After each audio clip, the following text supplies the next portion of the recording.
ഇവിടെ താഴെ കമന്റിൽ വന്നിട്ട് എന്താണ് രണ്ട് പെണ്ണുങ്ങൾ എണ്ണ തേച്ച് നിൽക്കുന്നു, എന്തിനാണോ ഉണ്ടോ. പക്ഷെ കാണുന്ന പിള്ളേർക്ക് എങ്ങനെ ഉണ്ടാവും? ഇതുപോലെ തന്നെയാണ് മനുഷ്യനെ ഹേർട്ട് ചെയ്യാണ്ട് മുന്നോട്ട് പോകാം. നിങ്ങൾക്ക് പറ്റിയില്ലേ, കാണണ്ട. അല്ലാണ്ട് കമന്റ് ലൈക്ക് കിട്ടാൻ വേണ്ടി സത്യം പറഞ്ഞു കഴിഞ്ഞാല് അവരെയൊക്കെയാണ് തെറി പറയുന്നതെന്ന് വിചാരിക്കില്ല.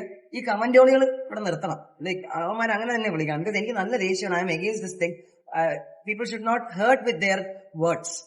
Let them do. കാണാൻ പറ്റിയില്ലെന്നുണ്ടെങ്കിൽ അല്ലെങ്കിൽ പോട്ടെ, മാക്സ് ടു മാക്സ് ഒരു ഐ എന്നൊക്കെ പറയുന്നത് ഇത് ഭയങ്കര മോശമായിട്ടാണ് കമന്റ്. അപ്പൊ ഞാൻ കമന്റുകൾക്ക് ഞാൻ ഭയങ്കര എതിരാണ്. അവര് കമന്റ് എടുത്ത് ഭയങ്കര സ്റ്റാർ കമന്റോളികൾ നിർത്തണം.